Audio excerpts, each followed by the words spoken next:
guys, and welcome back to another video in my series of starting a business. So as you can tell from the title, it's called How I Started My Own Business. So that means if you clicked on this video, you're either really interested as well to know how to start your own business, or you're equally just interested in how I started mine. So that's what this video is going to be about, and I'm excited to bring you guys on board and tell you a bit more about what I do and how I do it. So before we get started, I kind of want to introduce you guys to the idea of a plant analogy when you're thinking of a business. So the way this works is you kind of have to think of a plant. Starts off with a seed, it needs nurturing, and then after that it blossoms into something really amazing.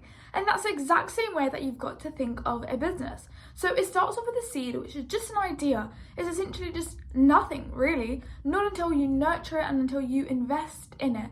You've got to invest a lot in it, the way you invest in a plant as well. So for example, a plant needs water, it needs sunlight, it needs food, it needs air, oxygen. And you've got to think of that with your business too. If you just have a seed and you do nothing with it, it will actually never grow. So what you've got to do is you've then got to invest things into it. And I don't just mean money. Of course, that's a big important factor, but it's not the most important factor. Instead, you've got to give it time, you've got to give it your energy, and you've got to give it consistency. You've got to be really, really devoted to it. And at the same time, similarly to a plant, you've also got to put it aside and let it grow and flourish on its own. Because if you had a plant and you were constantly tending to it, you never gave it room, then it would never actually blossom. So you've got to do the exact same thing with your business. And eventually it will blossom, and eventually it will grow into something amazing that then it will bear the fruits of. That's how I think of it, at least. And I know I'm in the very, very early stages, but I just think that's a good way to just keep it in check and to just think of it like that. So that way you're not being too overbearing, but at the same time, you're not neglecting it either. So essentially how I started my business, it started off exactly like that, like a seed of an idea. And I remember sitting and I thought, okay, so what I want to do is create a social enterprise. And what that is where you want to make sure that the planet, people and communities are at the heart and core of everything that you do in your business. It doesn't operate like a regular business. In some ways it does, it's still for profit.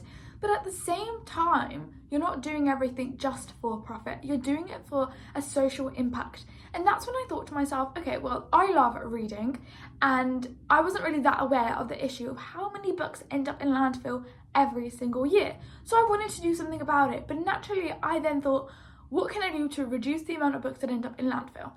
And that's when novelty came to mind, and it came to mind bit by bit. I kind of built on the idea and it snowballed, and I kind of pivoted in this direction, until I came up with an idea that I really like the sound of. So at the moment, I'm building novelty, and that's the thing. Your aim should never to be to start a business, because then that's all you'll ever do. You will just start. But what your aim really should be is to grow a business, because that's exactly what I want to do with novelty. And after that, that's how it will then blossom after it grows. So that's kind of the same way that you should think of it too if you want to have success with your business. Growth is slow, growth is steady, and starting is quick, and starting then just stops. But we don't want it to stop when it's growing. We want it to look like a non-linear journey. Anyway, so I then decided, right, I want to then collect books, stop them from going into landfill, so I can work with people from the local community that want to donate their books. I can work with book factories, publishers, places that just have a surplus of books that would otherwise be pulped or gone into landfill. And then how do I redistribute that to people, to regular people that, like me, love reading, and it could solve a problem for them because they get a monthly delivery of a book box at their door. So I then combined that idea with a blind date with a book. So this is the type of book you will see at Novelty. This is an example here, Love in Other Words, great book, I finished it yesterday. And this one here, Forget Me Not, another example of a different genre book, but it's more like a thriller. And again, our books are generally in great quality, even though they are pre-loved. And then I thought, okay, well, I want to strip away that element of judging a book by its cover, because that defeats the entire purpose. I want to introduce books to a reader that they might not have otherwise picked out themselves. So that's when I combined my book box subscription idea with the blind date with the book idea. And that looks a bit like this. These books are currently all hand wrapped by myself. It takes me such a long time, but I absolutely love the process and I love the outcome even more. So if we look at this one here, this is what it looks like. It takes me about 20 minutes to wrap each book. And that isn't just wrapping the book, that's then logging it into the system, then putting it into my phone for the sum up system from selling it at a market, and then also researching the book so I know exactly what prompts to write. This one here, for example, is about male friendship, betrayal, and a single mother. So I kind of add prompts, so it's not giving away too much, but at the same time, it's quite interesting for you to then pique your curiosity if you're looking at this book in a market. But alternatively, if you're buying it from online, then you simply just pick the genre that you like, and then each book which is linked to that genre, I will then send out monthly to you. So for example, this one is more of a domestic fiction, so if you select domestic fiction as your chosen genre for your monthly book box, then there's a chance that this is the book that could be sent to you. And I've got, at the moment, about 50 odd books right now. I did have a couple more, but I did have a market recently, and my book collection is constantly growing. So I'm so excited to reduce the amount of books that end up in landfill and to spread the love of books more throughout readers across the nation. So it's got the stamp on it, a signature blind date with a book stamp, and these were actually experimentally done. So let me explain why and where the torn book came from. So I actually had a book that wasn't in good enough condition for me to give out. So instead I thought, well, what can I do with this book? Because it still has pages in it that are great. It's just the cover that isn't in great condition, and some pages are yellowing a little bit. But again, not a book that's up to novelty standards that I would want to redistribute. And that's when I kind of noticed a page that fell out, and I put that page on top of just a plain wrapped book. And I loved the contrast. I thought it looked so good on top of the book. That's when I thought, hang on. And I tore it in half till it was a diagonal, and I laid it across the book just like so, until I thought that it just made such a lovely cohesive look to the book.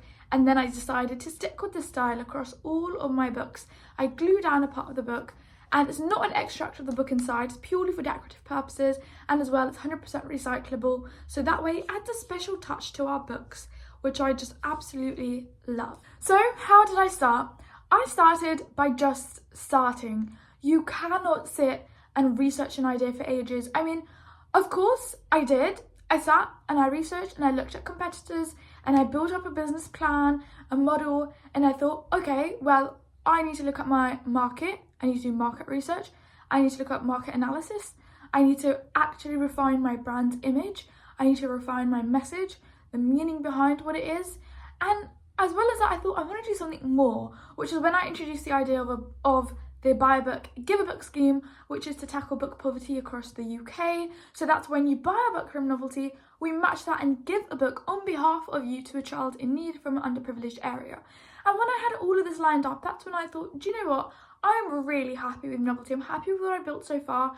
I'm happy with the journey that it's going on. I'm happy with the message and meaning of it. And now all I've got to do is launch it, tell the world about it. And that's exactly what I started doing. I went out, and I currently am at university, so I went out to campus and I spoke to about like 50 random people. Sorry, the flower's really itching my ear because it's tickling.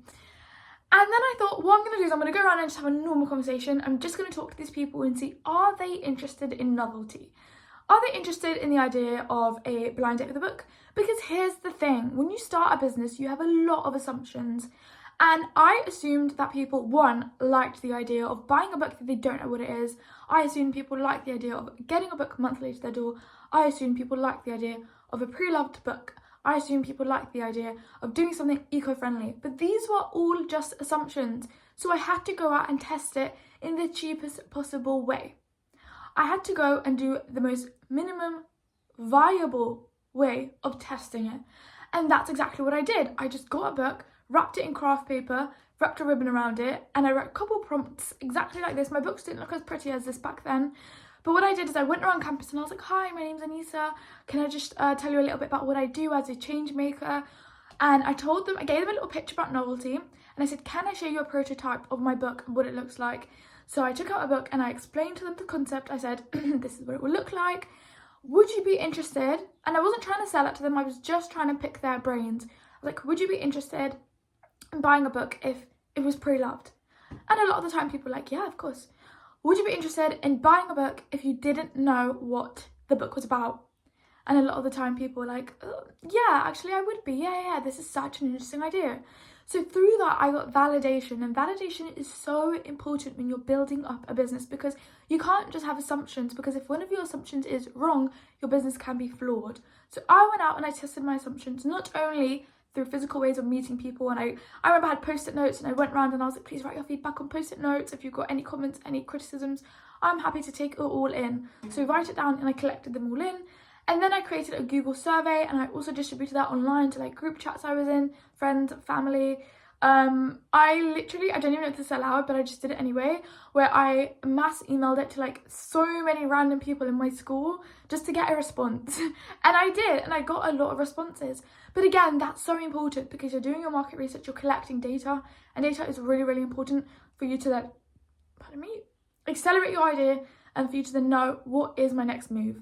Do people like it? Do people hate it? What are they thinking? Because ultimately I need to step in their shoes and think about what they want. The main takeaway for that is do market research. Talk to people that are actual customers. For me, I was quite lucky because I'm in a university, so a lot of my customer base would probably be university students or someone that they know. And what worked really, really well for me when I did the surveys, I realised that even if I distributed my survey to people that weren't interested, a lot of them commented in the part of the questionnaire where they said that, well, they might not be interested in novelty for themselves, but they would be interested to set it up on behalf of somebody else, whether that's a grandmother, an auntie, an uncle, whoever that may be. And that was such a valuable piece of information for me, because I took that away and I thought, well, even if they're not my customer, that's okay, but they will then be able to gift it to somebody or set it up for somebody that is, and I can then work around that. As well as that, another thing with starting your business is knowing that even if you are alone like me, it's not always going to be easy to do it all alone. So when you have help, reach out for it and utilize resources. Whether it's online resources, I was up searching to find like different financial grants and things like that where I can really, really accelerate novelty.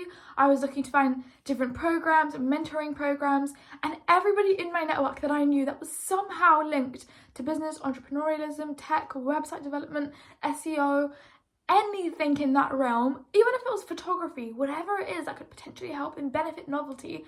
If I knew anybody that had a skill set that I could use and they were happy enough to tell me about it, I was onto them.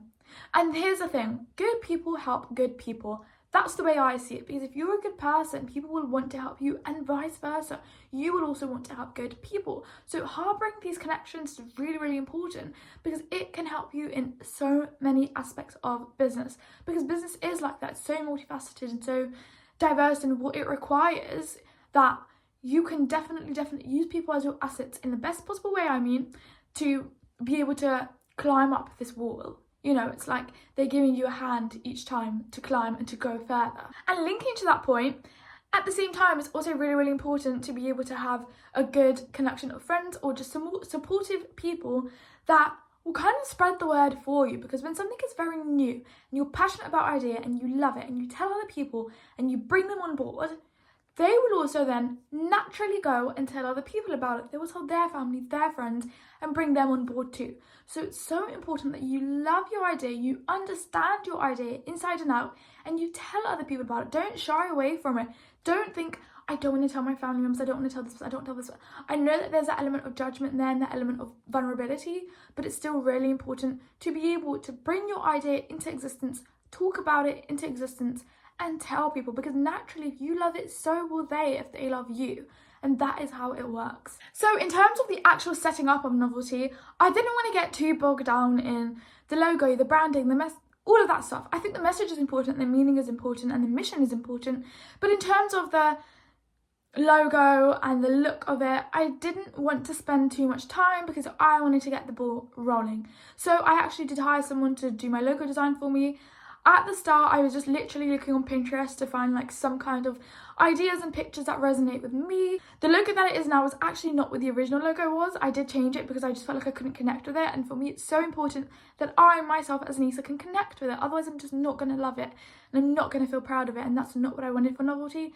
So I did tweak it myself from what the original one was until I came up with what it currently is. And I love the way it currently looks. After that, I then decided to create my website. So I actually use Shopify and I created it all by myself. I haven't had any external help with it.